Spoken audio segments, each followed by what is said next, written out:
नमस्कार, मी डॉक्टर मुकेश धनराज मोरे, कान नाक घसा तज्ञ, कृष्णा ENT हॉस्पिटल नाशिक। मी तुम्हाला आज घोरण्याच्या आणि घोरण्याच्या संबंधित आजारांविषयी थोडी माहिती देऊ इच्छितो। आपल्या समाजात बऱ्याचदा घोरणं हे सुखवस्तू समजलं जातं आणि घोरणं हे एक प्रकारे थकून भागून आल्यानंतर शांत झोपेचं लक्षण समजलं जातं। पण आजकालच्या सुखवस्तू समाजात जेव्हा सगळीचकडे व्यायामाचा अभाव व खाण्यापिण्याची रेलचेल यामुळे स्थूलपणा व नाक-कान-घशाच्या भागात कुठल्याही प्रकारची अडथळा असणं आणि त्यामुळे होणारा घोरण्याचा आजार हे आजकाल जरा जास्त जाणून येतं।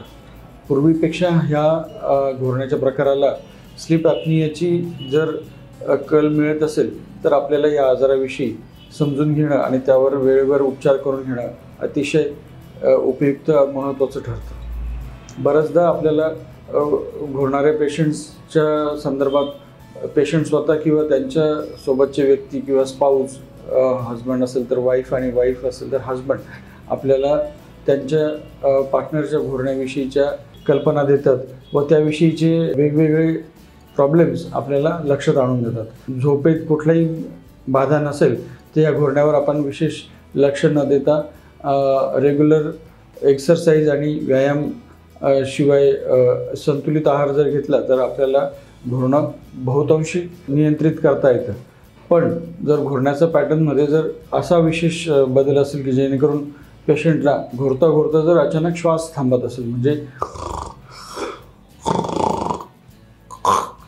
असं जर चोकअप होत असेल पेशंटला, तर ही थोडीशी सूचना असते आपल्याला पेशंटमध्ये कुठल्या तरी गडबड असण्याची आणि त्यामुळे पेशंट्स बऱ्याचदा ऑक्सिजनची कमतरता जाणवल्यामुळे आपल्या मेंदूला एक संवेदना दिली जाते की आपण ऑक्सिजन अजून शरीराला पुरवला जाईल अशा प्रकारे श्वास घेतला पाहिजे।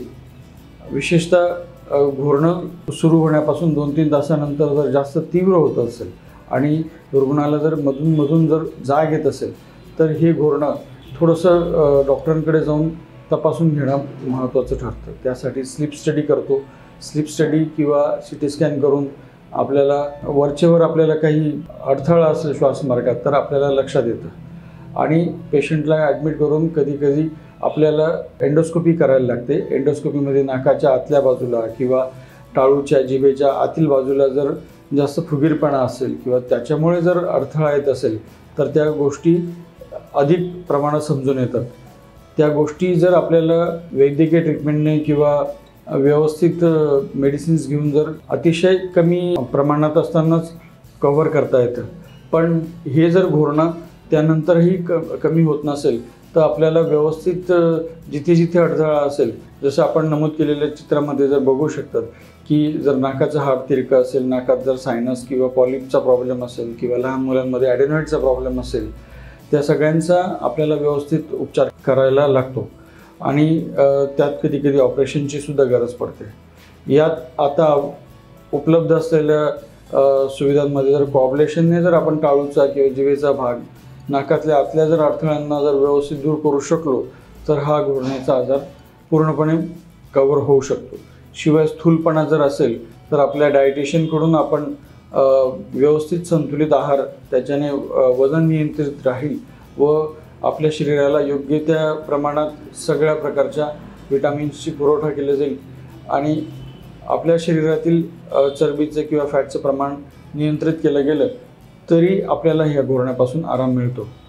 आणि ज्या रुग्णांना अतिशय जास्त स्थूलपणा असेल त्या अशा रुग्णांना कधी बेरियाट्रिक सर्जरी करून त्यांचा पोटाचा आकार कमी करणं, शिवाय त्यांच्या सोबत असलेल्या डायबिटीज, ब्लड प्रेशर किंवा हार्ट डिसीजचा पण कंट्रोल करणं महत्त्वाचं ठरतं। या रुग्णांना आपण पुढे जाऊन हार्ट अटॅकसारखे अचानक उद्भवणारे आजार आणि त्यामुळे उत्पन्न होणाऱ्या कॉम्प्लिकेशन्सला आपण आळा देऊ शकतो। घोरण्याच्या व स्लीप ॲपनियाच्या संदर्भात जर आपल्याला अजून माहिती हवी असेल किंवा त्याच्यावर उपचारासंदर्भात जर काही शंका असतील, त्याच्यावर होणाऱ्या ऑपरेशन्स किंवा CPAP वगैरे सारख्या उपलब्ध उपचार पद्धतीविषयी जर माहिती हवी असेल तर या संदर्भातली पूर्ण माहिती आपण आपल्या वेबसाईटवर खाली नमूद केलेल्या नंबरवर आपण माहिती मिळवू शकतो।